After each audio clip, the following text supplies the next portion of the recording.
আজ শুধু বিএনপি নিয়েই কথা। বিএনপি তো গালাগালি করিচ্ছে, আর একটু গালাগালি করার সুযোগ পেল আর কি। আগে তিনজন মুরব্বী নিয়ে কথা, মুরব্বী নেতা নিয়ে কথা, আগে মাপছে আনি প্রত্যেকে শ্রদ্ধাভাজন রাজনীতিবিদ। প্রথমে মির্জা ফখরুল ভাই, মির্জা ফখরুল ভাই কইছেন ইউনূস সাহেব দয়া কইরা তাড়াতাড়ি নির্বাচনটা দেন। আর সরকারকে ইউনূস সাহেবকে বলতেছি, আপনিও দয়া করে এটা তাড়াতাড়ি করেন। তাড়াতাড়ি করলে কি হবে, যে জনগণ ভোট দিয়ে তার নিজস্ব সরকার তৈরি করতে পারে। দেখেছেন সুর নরম হয়েছে, কি হুঙ্কার দিচ্ছিল বিএনপির লোকজন। 3 দিন আগে গেছিল নির্বাচনের দাবিতে মাঠে নামিচ্ছে বিএনপি, আন্দোলনের হুমকি দিছিল বিএনপি। করেন করেন আন্দোলন, ঈদ তো গেছে, করেন আন্দোলন, নাকি সামনের ঈদের পরে করবেন। এই হুঙ্কার আবার ইন্ডিয়ান পত্রিকা আসে, দেখেন কি লিখেছে। ভোট কবে পরিষ্কার বলুন, বাংলাদেশ যেন গাজা না হয়। সংস্কারের দোহাই দিতেই ইউনূসকে তোপ বিএনপির সাফ কথা। এদেশের মানুষ নিজস্ব সরকার দেখতে চায়। দেখি যাও ইন্ডিয়ান পত্রিকায় কি হেডিং দিছে। ইন্ডিয়ানদের নির্বাচন নিয়ে এত কুরকুরে নি কেন বলেন তো? আমরা যদি আমাদের আক্কেল কাজে লাগাই, ইন্ডিয়া জিন্দেগিতে এমন কিছু বলবে না বা এমন কিছুতে সাপোর্ট করবে না যাতে বাংলাদেশের মানুষের ভালো হবে। ইন্ডিয়ানরা যা বলবে ঠিক তার উল্টা দিকে দাঁড়াবেন। ইন্ডিয়া যদি বলে না নির্বাচন এখন দা ঠিক হবে না, প্রফেসর ইউনূসের সরকার আরও থাকুক, আপনি তখনই কবেন প্রফেসর ইউনূসের পদত্যাগ চাই, প্রফেসর ইউনূস ক্ষমতা ছাড়ো, বুঝাও। রাজনীতি কালে খুব জটিল কিছু না, ইন্ডিয়া যা কবে তার উল্টা দিকে আমাদের মঙ্গল। আর বাংলাদেশের কারো কথা যদি ইন্ডিয়ার সাথে সবসময় মিলে যায়, তাহলে বুঝবেন ওই হালায় কলকাতা হারবাল খাইছে, হালা ইন্ডিয়ান মাল। মির্জা ভাই ইঙ্কা করে কলে তো হবি না, আপনাকে না গান গাওয়া লাগবি, গান গায়ে কওয়া লাগবি। একটা গান বানিয়েছি শুনবেন, হ্যাঁ বাড়িতে না প্র্যাকটিস করে মাইকের সামনে গাবেন। আমরা খুব ফাইন হয়েছে মির্জা ভাই, শুনবেন, শুনেন। নির্বাচন, আহা নির্বাচন, নির্বাচন চাই নির্বাচন, তা না হলে ইউনূস যাবে নির্বাসন। দিতে হবে নির্বাচন এই ডিসেম্বরে, তা না হলে আন্দোলন রাজপথে ঘরে ঘরে। আর নয় আন্দোলন রোজা ঈদের পরে, এবার হবে হবে ঠিক ডিসেম্বরে নির্বাচন, আহা নির্বাচন। এইবার আসেন দেখি বিএনপি কেমনে ইন্ডিয়ান বয়ান ফেরি করে, সেটাই না দেখি। বিএনপির রিকমেন্ডেশনে হওয়া পররাষ্ট্র উপদেষ্টা তহিদ সাহেব আর বিএনপি নেতার ছোট ভাই জসিম ইয়া ডিচুম ডিচুম ডিচুম ডিসা আসা না হয়েছে। এডিটার সাহেব এটা দেখান না এই জসিমের ম্যাচ পিট মেলা দিন দেখি না, এটা দেখান না।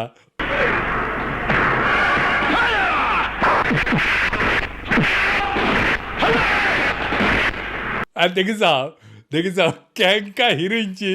এই জসিম কইল যে 1971-এর জন্য পাকিস্তানে ক্ষমা চাইতে হবে। তো এটা তো আমি আর ইন্ডিয়ান বয়ান।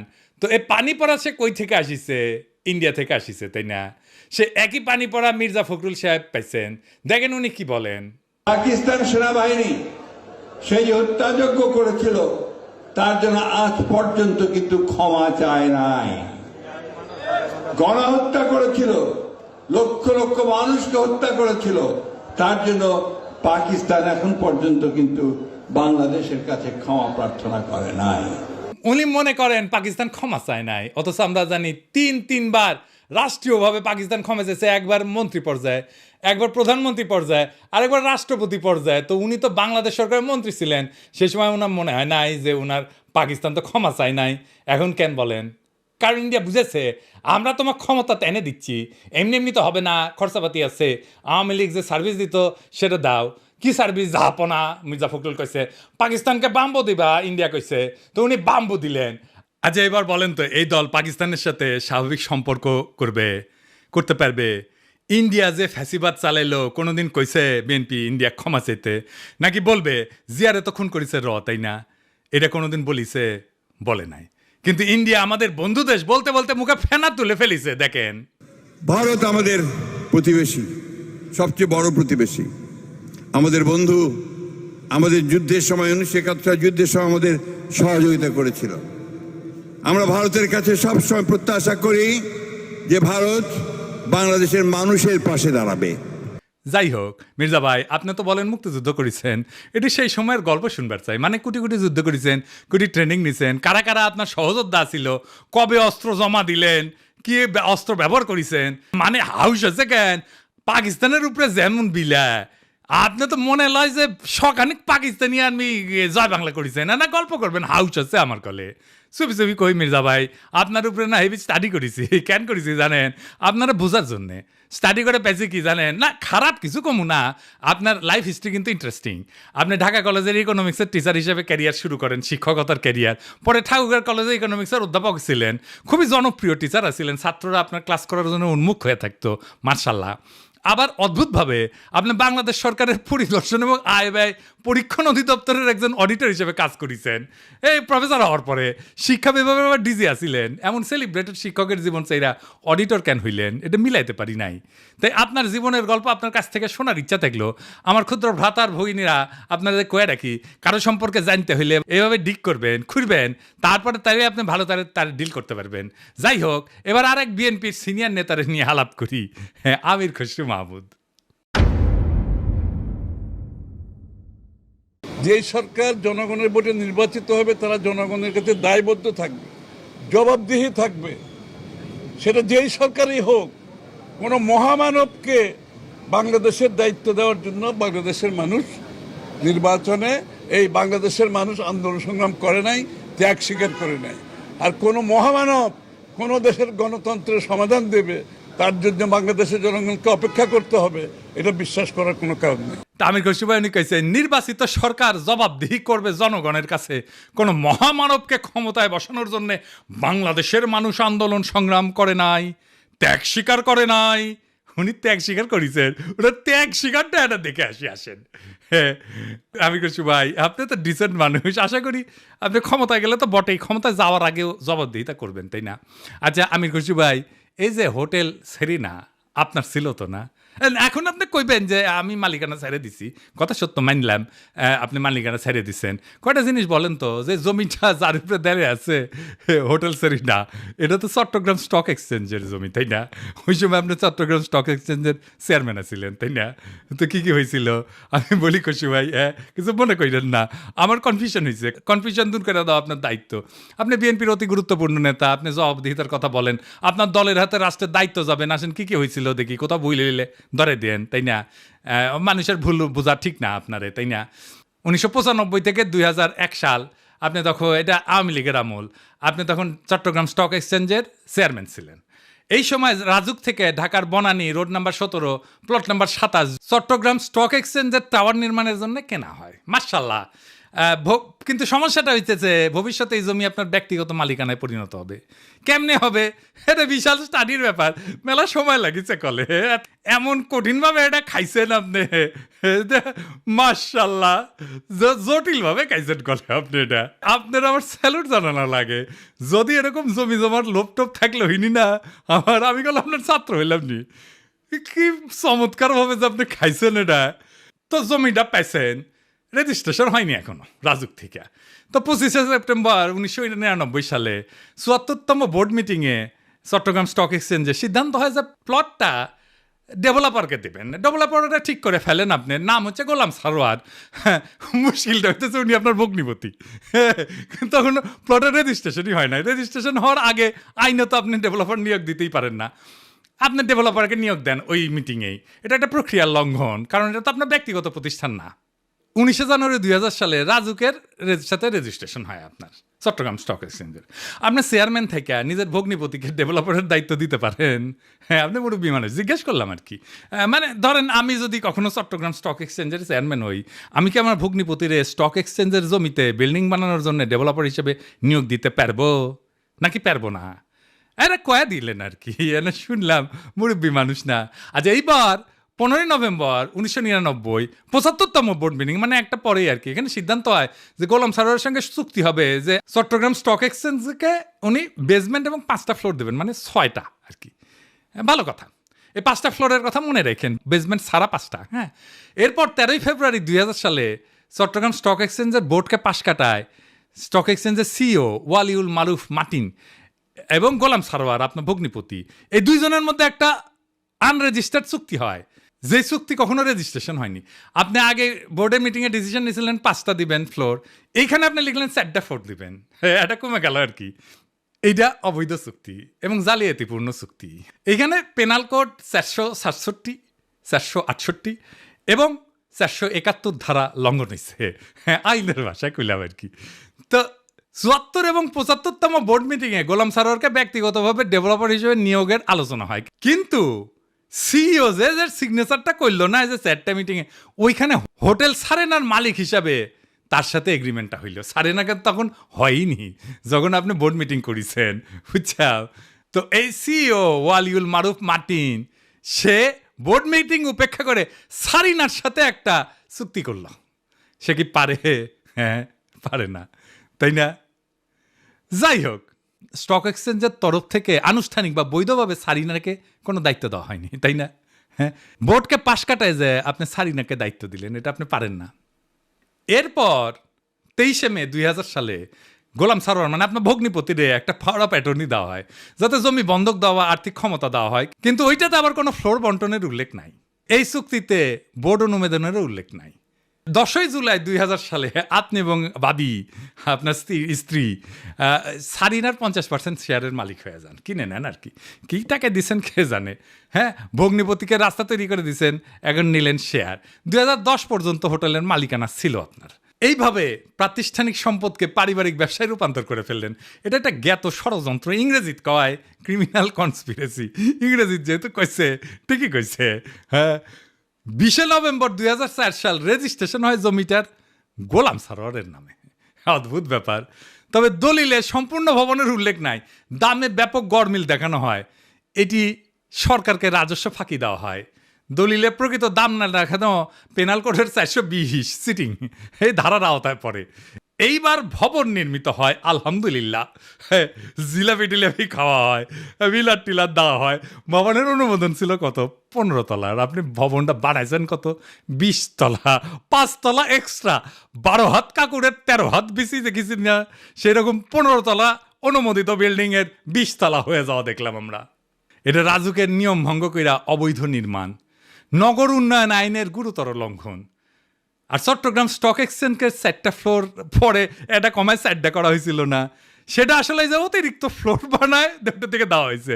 মানে মাছের তেলে মাছ ভাজিছেন, পুরা বিল্ডিং আর জমিন মালিক হয়ে গেছে আমির খুরশিদ মাহমুদের পরিবার। বুঝেছাও? মজার এই দারুণ চালাকি কইরা এমন একটা জায়গায় আপনি সম্পদ বানাইলেন, কি ফাইন সিস্টেম কইরা। আচ্ছা, খালেদা জিয়া এতিমখানার টাকা সরান নাই, টাকা ব্যাংকে ছিল, কিন্তু উনি নাকি নিয়ম মানেন নাই, তাই উনারে জেলে নিল হাসিনা। আপনার নামে কেন কোনো মামলা হইল না? আপনি তো বলেন আপনার মালিকানা নাই। মালিকানা ছিল তো ওই সময়, এক সময়, তাই না? ওই মালিকানার কি আপনি নিতে পারেন? আপনি ডিউ ডিলিজেন্স করেছিলেন? করেন নাই। আপনি জানতেন না 15 তলার পারমিশন নিয়ে 20 তলা বানানো হয়েছে? হ্যাঁ, তাও তো শেয়ার কিনেছেন। আপনার তো ডিউ ডিলিজেন্সই ধরা পড়ে যাওয়ার কথা। এই সারিনাতেই তো আপনি আবার ফার্মের বাসায় দান্দিক বোকাচোদাদের নিয়ে মিটিং করেন, কমিউনিস্টদের নিয়ে। ইনভেস্টমেন্ট সামিটের টাইমেও মিটিং করেছিলেন। আপনার কি প্রফেসর ইউনুসকে জবাবদিহিতার কথা বলা মানায়? আমি খুশি ভাই। হ্যাঁ, আগে দেখতাম মানুষ রাজনীতি করতে এসে গরিব হয়। বাংলাদেশে দেখতেছিস খালি সবাই বড় লোক হয়, বড় লোক হয়, বড় লোক হয়, টেকায় খালি টেকা। আমির খুশি ভাই, এটাই সমস্যা কি? সমস্যা হচ্ছে টেকা কামানোর জন্য রাজনীতি যদি কেউ করে, তার মাথার তো খালি টেকা আর ধান্দা ঘুরবি। রাষ্ট্র তো একটা হিউজ রিসোর্স, তাই না? ওই রিসোর্সের মালিকানা নেওয়াটাই কি রাজনীতি? আপনি তো রিক্সাওয়ালা, ঠেলাওয়ালা, গার্মেন্টস শ্রমিক, বাস শ্রমিক, কৃষক, ক্ষেতমজুর, ক্ষুদ্র ব্যবসায়ীর কথা ভাবতে পারবেন না। দলমূর্খ সদাদের পাইবেন, আইসা গালাগালি করবে। শীর্ষ নেতারা মেদিনীপুরের ভাষায় কথা বলবে, আর মূর্খ সদাদের আইসা আমার মালওয়ান করবে, গালি দিবে। সব আর্কাইভ করা আছে। ইলেকশনের আগে গালির কোলাস কইরা কোন নেতার সাথে ওই মূর্খ সদা ছবি তুলিছে, সেগুলো দিয়ে এপিসোড বানাবনি। মিলিয়ন মিলিয়ন দেখে দেখবি, ফ্রি ক্যাম্পেইনে করে দিব। আমি কিছু ভাই, আমি তো আমার শেষ হয়নি কথা। এটা কেস স্টাডি লিখেছি আপনার সারিনা কেলেঙ্কারি নিয়া। এই কিচ্ছা একাডেমিয়াতে ঢুকে দেবো, খালি আওয়াজ দিচ্ছি না, আমার কথাবার্তা হয়ে গেছে কলে ফাইনাল। কেস স্টাডির নাম দিচ্ছি কি জানেন? The hotel Sarina controversy, conflict of interest and abuse of power in Bangladesh. এটা মেলা জায়গাত পড়ানো হবি, এটা কর্পোরেট গভর্নেন্সে পড়ানো হবি, কনফ্লিক্ট অফ ইন্টারেস্টে পড়ানো হবি, ম্যানেজমেন্টে পড়ানো হবি, পলিটিক্যাল সায়েন্সে পড়ানো হবি। কোনটি না, কতগুলো জায়গায়। আরো দিন সাথে যাবি ফাইনাল করার জন্যে, আপনি বিখ্যাত হয়ে যাবেন। কইছিলাম না আমাকে লেড়ো না।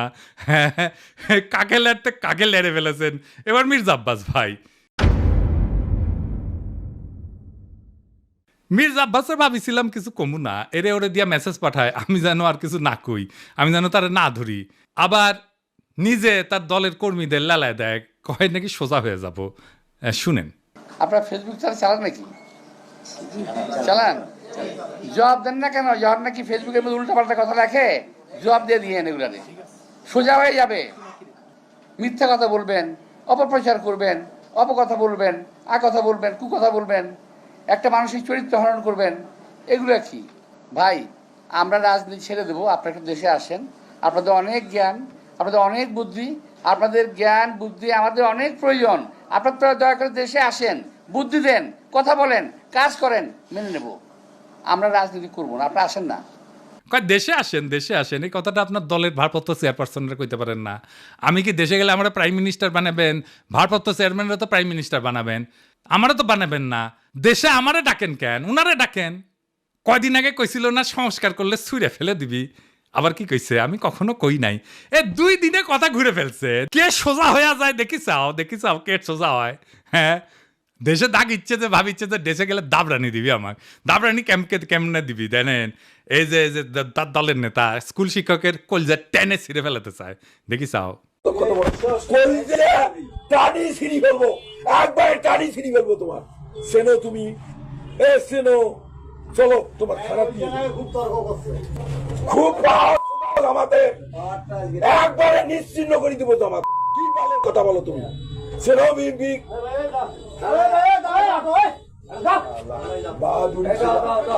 তোমার নামে আমি মামলা দেবো। কবিলক্ষণ দাও। কবিলক্ষণ কি বলবো? ও দাও, আমি ও থানা দেয়া, আমি ওখানে ইসরায়েল লিখবো, লিখি ওকে অ্যারেস্ট করে দিয়ে তারপরে আমি আসবো। কুড়িগ্রামে কি কয়, ক্ষমতা না আসতে আসতেই এই শুরু করেছেন। ক্ষমতা গেলে কি করবেন এটা পাবলিক জানে। আপনাদের তো উন্নতি হইতেছে না, ক্রমাগত অবনতি হইতেছে। দুঃশাসন শুরু করলে আবার লড়াই শুরু করবো। দেশের মানুষকে তো আর অরক্ষিত রাখা যায় না। মির্জা আব্বাস ভাই, আমি সোজাই আছি, কিন্তু আপনারা একেবারে ফ্ল্যাট করে দেবো, একেবারে হুতায় দেবো, উঠবার পারবেন না। এই বুড়া বয়সে আপনি কল্পনা করতে পারতেছেন না আপনারা আমি কোন দিক দিয়ে ধরবো। মিশা কথা আমি কইছি, কোন কথাটা মিশা কইছি কইবেন? হ্যাঁ, কোন সেক্টরে মুক্তিযুদ্ধ করেছেন, কার সাথে যুদ্ধ করেছেন? আমি নানাভাবে ক্রস চেক করিয়া কইছি আপনি বালের মুক্তিযুদ্ধ করেছেন, মুক্তিযুদ্ধের নামে মিথ্যাচার করেছেন। দিন বদলাইছে মির্জা আব্বাস ভাই, শেরের উপরে শোয়াশের আছে। শোনেন মির্জা আব্বাস ভাই, মানুষের 3টা জিনিস ডরায়, এই ডর দেখায় মানুষের শাসন করছেন এতদিন। জানের ভয়, সম্মান হারানোর ভয়, আর সম্পদ হারানোর ভয়। আমার জানের ভয় নাই, সম্মান হারানোর ভয় না, আমার সম্মানই নাই। হ্যাঁ, আপনি কি নিবেন? আর সম্পদ এটাই, এই যে এটা কেড়ে নিতে পারবে না কেউ। আপনার লেসপেন্সারদের পিছে লেগে দিতে পারেন, বালটাও শিখতে পারবেন না। বাংলাদেশের পলিটিশিয়ানরা দুধে দেওয়া তুলসী পাতা না, সব বিগ শটের আমল নামা বাইর করবো টাই না। এইভাবে এই দুর্নীতি আর দুর্বৃত্তায়নের খাজে খাজে বাংলাদেশের রাজনীতি আজকাল এক অলিক নাট্যশালায় পরিণত হয়েছে, যেখানে দাবি দেওয়া আর আচরণ দুইটা ভিন্ন গ্রহে বাস করে। এখানে কেউ মুক্তিযোদ্ধা হয়েও যুদ্ধের ইতিহাস বিকৃত করে, আবার জনগণের শাসনের বুলিয়া ওড়ায়, চতুরতায় জনগণের সম্পদকে ব্যক্তিগত সম্পত্তিতে রূপ দেয়। আজ যারা ক্ষমতার বাইরে তারা জবাবদিহিতার গান গায়, কাল যখন তারা ক্ষমতায় তখন জবাবদিহিতার ঊর্ধ্বে ওঠায় হয় তাদের অভিষ্ট। রাজনীতি আজ জনগণের না, নিজের ভাগ্য বদলানোর জাদুর কাঠি। আজ যে দল ইন্ডিয়া বিরোধী স্লোগানে জ্বলে ওঠে, তার বয়ানি আবার ভারতীয় লাইন টু লাইন কপি হয়ে ফিরে আসে ঢাকার রাজপথে। যারা বলেন আমরা নির্বাচিত সরকার চাই, তারাই আবার নির্বাচন আগে নয় পরে টাইপের গানের লিরিক গায়। কেন? হ্যাঁ, কারণ এবার মিউজিক ইন্ডিয়া বানাইছে। আর আপনি যদি জনগণের পক্ষ নিয়ে কথা বলেন, আপনাকে বলা হবে তুই কিসের দেশপ্রেমিক। অথচ প্রশ্ন করার সময় এখনই। জানতে চাই, আপনি যদি জবাব দিতে চান, নিজে কবে জনগণের সামনে দাঁড়ায় জবাব দিছেন? একবার বলেন, একবার দিচ্ছেন জবাব জনগণের সামনে দাঁড়ায়? জিন্দেগিতে দেন নাই, এখন জবাব দিতে চাইতেছেন আপনি প্রফেসর ইউনূসের কাছে। বাহ, মজা আরই মজা। আপনি যদি বলেন দুর্নীতি হবে না, আপনি নিজের জীবনে কোন অধ্যায় প্রমাণ করছেন? দেশের মানুষ সব বুঝে, বোকা না। এখন কেউ চোখ বন্ধ করে ভোট দেয় না। তারা জানে ঢাকা শহরের প্রত্যেকটা বিল্ডিং এর ছায়ায় লুকায় থাকে এক একটা রাজনৈতিক ষড়যন্ত্র, একটা দুর্নীতির ইতিহাস। এখন সময় আসছে গলা ছেড়ে বলার, এই দেশ কারো বাপের না, পারিবারিক ব্যবসা না। এদেশের জমি, গ্যাস, শিক্ষা, ভোট সবই জনগণের সম্পদ। আর এই সম্পদের হিসাব চাই, জবাব চাই, বাম ডান না, ন্যায় অন্যায়ের মাপকাঠিতে। কারণ আজ আপনারা রাষ্ট্র ক্ষমতা নেওয়ার কথা বলতেছেন, নির্বাচনের কথা বলতেছেন, আপনার বগলে পুরানা লুটের খতিয়ান। এই বাংলাদেশকে আমরা বদলাবো, বাংলাদেশকে আমরা আমাদের স্বপ্ন দিয়ে সাজাবো, আমাদের বর্ষা বিপ্লবের স্মৃতি দিয়ে ভরাবো। এই দেশ আপনাদের মতো নেতাদের না। এই দেশ প্রত্যেক জনতার, প্রত্যেক নাগরিকের। এই দেশের মালিক আমরাই আমজনতা। আমরা যাচাইব, জনতা যাচাইবে, দেশ সেভাবে চলবে। রাজনৈতিক দলের ইচ্ছার কাছে আমাদের ভাগ্যকে আমরা আর বন্ধক দেব না। ইনকিলাব জিন্দাবাদ।